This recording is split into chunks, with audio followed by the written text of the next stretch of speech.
coquettes, bienvenue sur ma chaîne, j'espère que vous allez bien. Aujourd'hui, on se retrouve pour une vidéo make-up où je vais tester des produits qui sont approuvés par maintes et maintes influenceurs beauté et que j'ai dans ma collection, mais que je n'ai pas encore testé. Donc c'est le but aujourd'hui, c'est de crash tester des produits qui ont fait l'unanimité ou presque. Donc que j'ai retrouvé soit dans mes produits rangés que j'ai jamais testé et voilà, ça arrive, soit qui étaient en attente dans mon bac à test et que je me suis dit, bah tiens, ce serait peut-être bien de les tester. Si ce genre de vidéo crash test, nouveauté et pas que nouveauté vous plaît, eh ben n'hésitez pas à vous abonner, à liker la vidéo et à me rejoindre sur mes réseaux sociaux. Alors on va commencer ce make-up avec une base qui a fait le tour du monde, je pense, que j'ai acheté, ça fait déjà un petit moment, mais que je n'ai jamais testé. Il s'agit de la base Origins, donc la Original Skin, qui est cette fameuse base un petit peu crépitante, rafraîchissante, qui est censée lisser les pores, etc. Et que j'ai acheté bien évidemment sous influence et que je n'ai jamais testé. Donc on va remédier à ça tout de suite. Alors je sais pas si ça se... Je sais pas si ça se secoue d'ailleurs.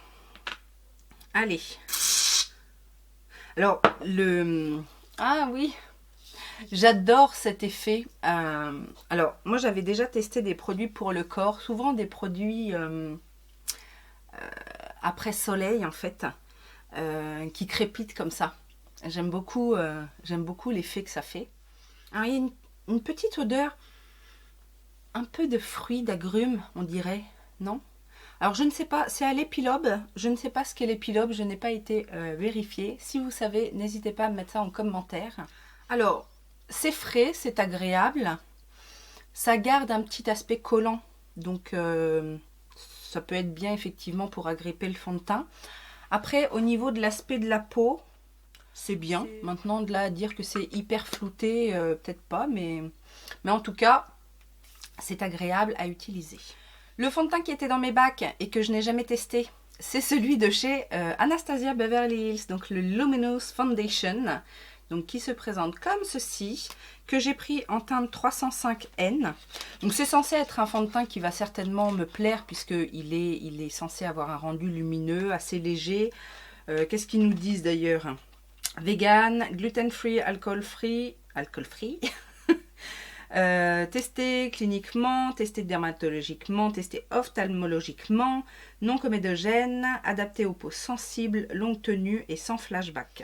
Donc une couvrance moyenne, rendu lumineux, naturel. Ouais, c'est tout ce que j'aime en général. Donc la teinte m'a l'air plutôt pas trop mal. Alors avec quoi on le met? Au pinceau? Au pinceau, j'aime bien, ou à l'éponge, on peut faire les deux, remarque. Alors, la pompe délivre pas énormément de produits, donc j'ai mis 2 pompes. Je vais commencer avec l'application à l'éponge. Du coup, je vais utiliser l'éponge EOS Studio, là justement, dont je vous ai parlé dans mon haul Shop Miss A. Si vous n'avez pas vu, je vous mettrai la petite vidéo ici. Comme ça, vous allez voir l'éponge en action. Et j'essaierai d'utiliser, enfin j'essaierai, non, je vais le faire. Je vais utiliser pour l'application au pinceau, je vais utiliser le pinceau que j'ai acheté aussi dans cette commande.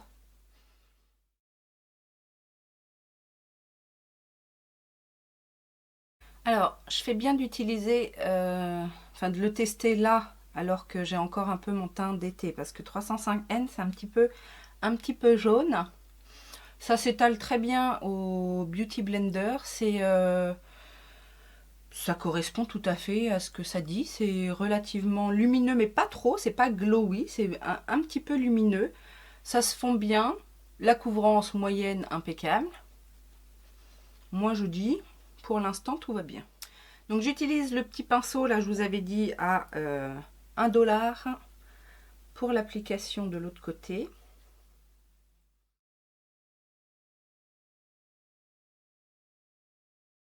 Alors au niveau des deux applications, de là où vous êtes, je ne pense pas que vous voyez grand chose, mais moi si je regarde de très près, j'ai l'impression que le côté à l'éponge est plus fondu que le côté au pinceau. Après ça peut arriver, hein, surtout avec des fonds de teint qui sont dont la texture est un peu liquide. Donc là, du coup, je repasse un petit peu à l'éponge pour bien tout fondre. Et on a un teint plutôt bien unifié, je dois bien l'avouer. J'ai sorti pour faire du contouring la palette de KVD Vegan Beauty, la Shade Plus Light Contour. Alors, j'ai les deux versions en fait. J'ai une version crème que j'ai achetée toute faite et j'ai une version poudre que j'ai composée moi-même en fait avec les teintes qui m'intéressaient. Je n'ai testé ni l'une ni l'autre. Oui, pas encore. Mais j'avais envie de tester aujourd'hui la version crème. Alors les deux palettes font bien souvent l'unanimité. On en entend souvent parler, bien souvent par des make-up artistes, etc. qui disent qu'elles sont géniales. Donc on va travailler un petit peu le contour. Je vais commencer en fait avec la teinte... ici, la teinte, je ne sais pas trop comment ça s'appelle, cette teinte bisque peut-être ou parchment, je sais pas, cette teinte là pour illuminer un petit peu mon dessous des yeux, parce que d'habitude je fais j'utilise vous savez le produit Becca là pour illuminer un petit peu. Alors je vais l'appliquer à l'éponge.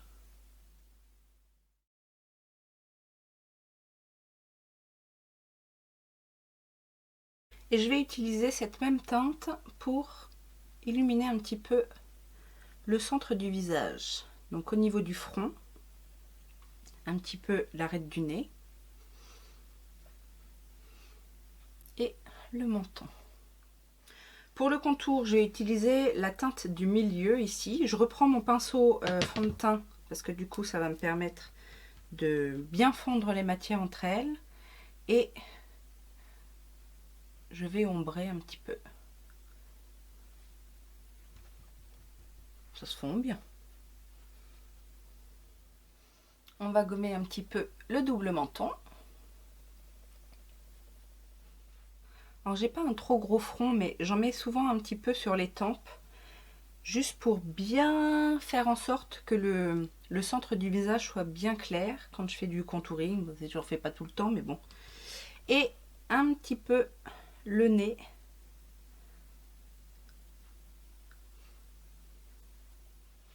Impeccable cette petite palette. Bon, l'idée c'est bien évidemment d'être comme tout le monde, de bien aimer les produits, hein. Je suis pas là pour critiquer, n'est-ce pas? Je vais poudrer et je vais utiliser une poudre petit prix qui revient régulièrement dans les produits qui fonctionnent bien. En tout cas, c'est une poudre de chez Maybelline et c'est la Fit Me. Alors, je pense que j'ai acheté cette poudre à l'époque où j'ai testé le fond de teint et je ne l'ai jamais utilisée. Donc, ou alors je m'en souviens pas, mais c'est la Matte and Poreless que j'ai en teinte 120 et on va poudrer avec un pinceau assez large, un pinceau poudre assez large. Et je vais poudrer surtout là où j'ai des petits pores apparents. C'est pas mal. Ça marche bien.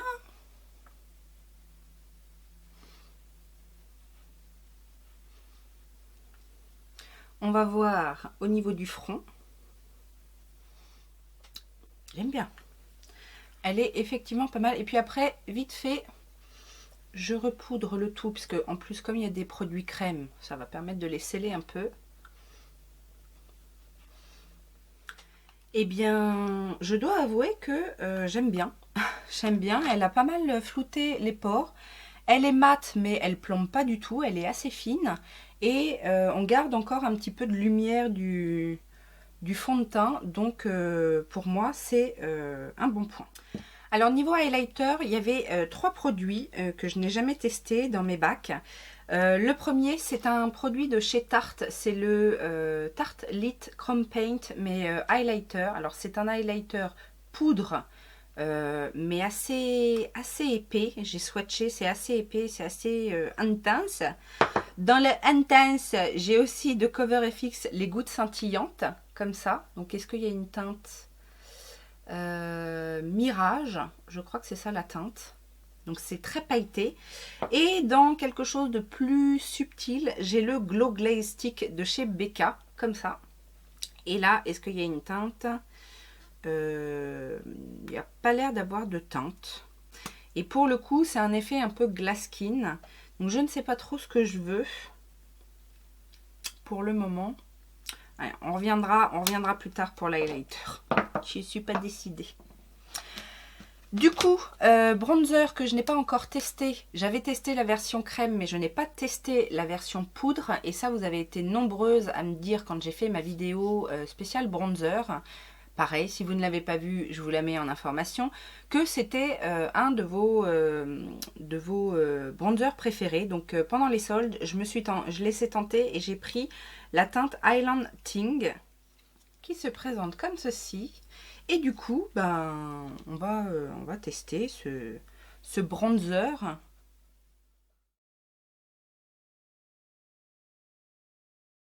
Alors, qui n'est pas trop poudreux, qui se font relativement bien. La teinte est plutôt sympa aussi. Pour l'instant, je dirais plutôt qu'on a un sans faute. Un blush que je n'ai pas encore testé, qui était dans ma collection et souvent ils reviennent dans les best-of petits prix. Ce sont les petits blushs de chez Sephora, donc les Colorful. Moi j'ai une teinte que j'ai dû acheter en solde qui est un joli orangé corail qui va bien avec mon petit haut. C'est la teinte numéro 29, Fascinated. Ça a l'air d'être un mat, mais on dirait quand même qu'il garde un petit peu la lumière, donc je ne sais pas trop. On va voir ça tout de suite. Donc pareil, ça n'a pas l'air trop poudreux. Pas trop pigmenté non plus. Ça a l'air d'être une texture qui se travaille. Mais dont la couleur apparaît joliment, dis donc.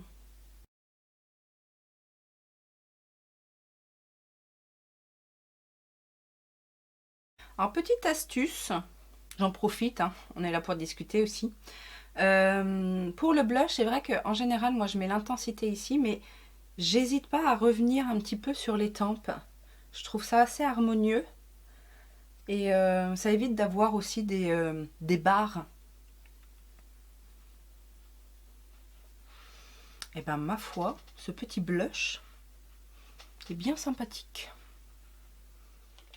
Pour les sourcils, je vais me munir du Precisely My Brow Pencil de chez Benefit que j'ai eu récemment dans je ne sais plus quelle box, que j'ai en teinte 3 Warm Light Brown. J'espère que ça va aller. Alors, c'était surtout pour faire un clin d'œil à Benefit qui est quand même très reconnu pour être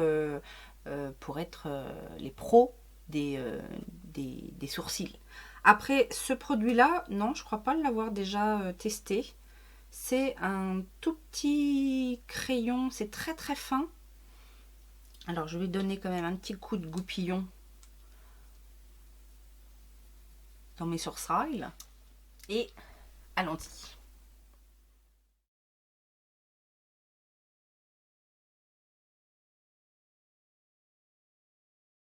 Alors, c'est pas mal. Faut travailler quand même un petit peu plus intensément que ce que j'ai l'habitude. Mais le rendu est super naturel, je trouve. Ça a recoloré un petit peu mes poils blancs. Eh ben allez, on valide aussi. Par contre, je suis toujours impressionnée, parce que j'ai pas vérifié le prix, hein, mais je suis toujours impressionnée par la petitesse des produits et ce qu'on peut, combien on peut nous les vendre. Il y a 0,026 grammes dans ce produit-là. Je suis assez dubitative sur le rapport prix au grammage. Alors je vais quand même les fixer. C'est pas un produit nouveau et je l'ai déjà testé puisque c'est mon produit dans ma rotation make-up. C'est le Brow Boss Gel de chez Colourpop, donc le petit goupillon gel. Alors que j'aime bien, mais je trouve, je suis obligée à chaque fois de de bien essorer le produit parce que je trouve qu'il y a beaucoup de produits sur le goupillon et du coup c'est pas forcément ce que je préfère. Alors je n'ai pas de nouveauté à tester en termes de brume fixatrice.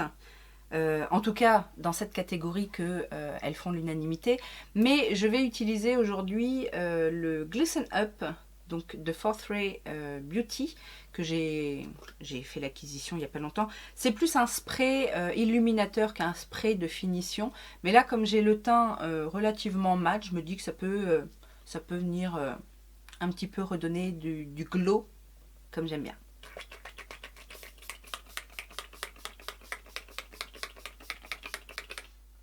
Le spray est agréable, ça sent bon, ça sent un peu l'orange un petit peu chimique quand même. Et au niveau du rendu, c'est joli, ça fait pas de taches. Non, pour l'instant, je suis ravie. Alors finalement, au niveau de l'highlighter, je pense que je vais tester les gouttes scintillantes de Cover FX. Alors c'est très pailleté, ça ne plaira pas à tout le monde, mais j'ai envie de tester. Alors c'est une texture un peu gel comme ça. J'en ai mis une petite goutte et je vais venir, je pense, la travailler à l'éponge.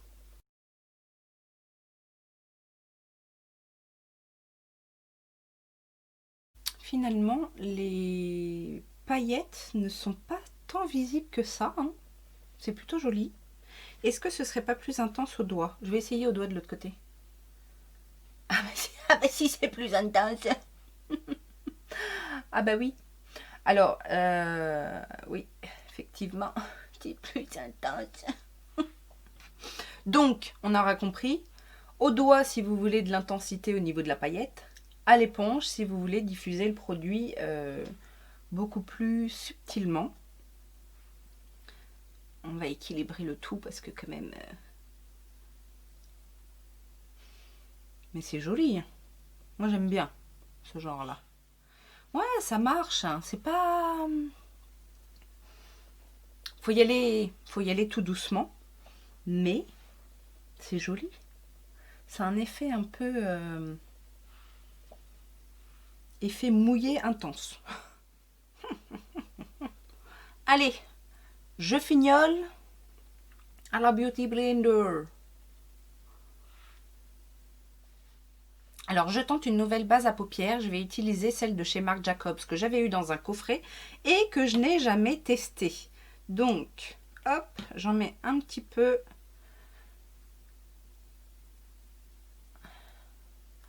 Alors, elle est assez fine, assez glissante plutôt que collante.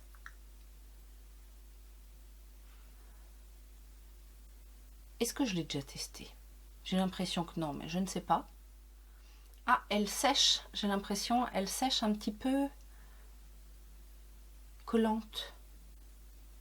Ouais. Ok. Ok, messieurs, dames, on est bon pour attaquer les yeux. Et là, je vous ai sorti la palette Corderocha de chez Sigma. Bah oui, elle faisait partie de ma rotation, je ne l'ai pas testée. Et vous avez été nombreuses à me demander de tester cette palette en live. Donc c'est ce qu'on va faire. Pour rappel, la palette se présente comme ceci. Et on va faire, je ne sais pas quoi, mais on va le faire, n'est-ce pas? Je vais commencer avec la teinte Véranda, qui est le petit beige rosé de la palette. Je vais utiliser le pinceau qui est dans la palette. Et je vais mettre cette teinte sous le sourcil.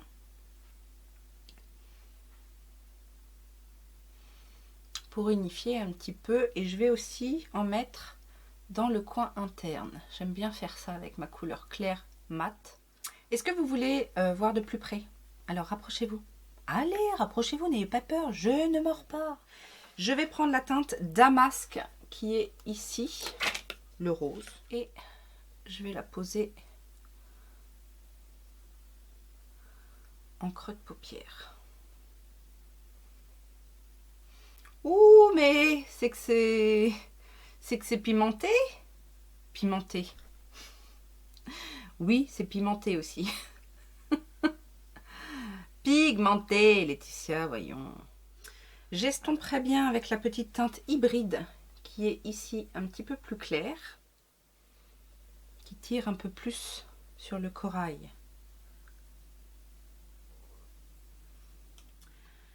Ah, j'hésite avec les lumineux. Ils ont l'air beaux. Je les ai pas swatchés avant. Allez, je tente Sun Sprite, qui est le très très beau doré de la palette. Et je vais le mettre au centre de la paupière mobile.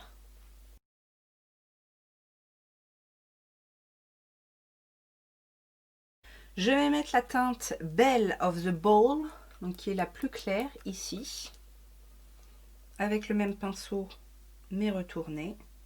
Et je vais la mettre en coin interne.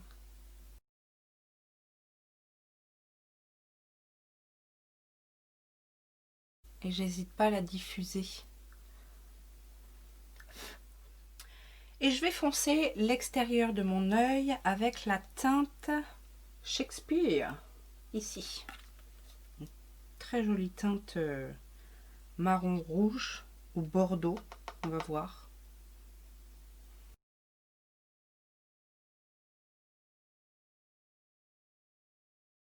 Qui c'est qui s'est retrouvé sans batterie et que la caméra l'a coupé?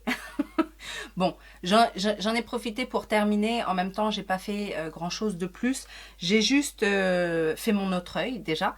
J'ai foncé un petit peu mon ras de cils supérieur et inférieur avec la teinte Bare Root, qui est le marron ici. Je n'ai eu aucun souci d'utilisation au niveau des fards. Un petit peu de chute, mais rien de bien méchant. En même temps, j'ai tellement de paillettes avec le truc Cover FX que ça se voit pas. Et puis, j'ai mis un crayon Etam dans la muqueuse. Je ne sais plus la référence, je vais vous dire ça tout de suite. C'est le rose entrechat. C'est un doré très très léger et légèrement rosé en fait. Juste histoire d'ouvrir un petit peu le regard. Et on va passer au mascara. Et pour le mascara, j'ai décidé d'utiliser un mascara que j'ai acheté, que j'ai jamais testé, de la marque L'Oréal. Rappelez-vous, ce mascara qui a un coude. Bon, je ne sais pas si je vais utiliser le coude, enfin si, je vais essayer, mais c'est le Unlimited Mascara, si vous vous posez la question. Et on va voir ce que ça donne, justement, cet effet coudé. Alors, comment ça marche? Comme ça. Voilà. Et est-ce que c'est très utile? La brosse est comme ceci. Est-ce que vous voyez la brosse? Voilà. Hop. Et donc, on va voir si c'est très utile. Alors, j'ai pas recourbé mes cils, justement, pour voir un petit peu. Mais c'est pas mal, ça, dis donc. C'est pratique. Alors, de ce côté-là, c'est pratique. Toujours plus facile du côté... de son côté. Mais je dois bien avouer que ça prend bien les cils, ça fait pas de paquet, il est bien noir et le manche coudé aide quand même, en tout cas au niveau de l'intérieur de l'œil. Ah, j'aime bien. Voyons voir de l'autre côté si c'est aussi pratique.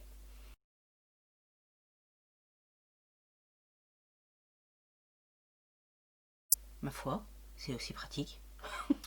Eh bien, ma foi, ce petit mascara L'Oréal ne me déplaît pas du tout. J'ai bien aimé comment il a mis en place ma frange de cils. C'est pas le plus exceptionnel en termes de volume, mais je trouve qu'il donne un petit peu de longueur. Mais vraiment, il a bien étoffé ma ligne, il les a bien disciplinés, et ce qui n'est pas une mince affaire avec mes cils. Et en plus, je le trouve très, très pratique, effectivement, très ergonomique, d'un côté comme de l'autre. Donc ça, je valide. On va terminer avec la bouche et j'ai pas vraiment de nouveauté. C'est un produit qui fait bien souvent parler de lui, qui n'est pas donné et que j'ai eu il n'y a pas longtemps et je n'ai pas encore testé cette teinte. C'est le Hot Lips de Charlotte Tilbury et c'est la teinte Angel Alessandra qui est un nude. Donc je pense que ça ira très très bien avec le look du jour. Donc c'est vraiment un nude nude. J'espère qu'il n'est pas trop nude justement pour ma bouche. Ah, j'ai pas mal de paillettes. Hein. Finalement, le truc Cover FX, ça c'est quand même bien pailleté.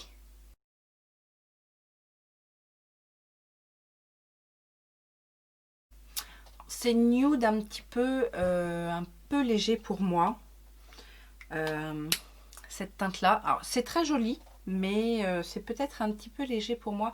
Je vais faire un contour avec un crayon contour des lèvres Make Up For Ever, le numéro 48. Vous savez, c'est les basiques comme ça, c'est un nude rosé.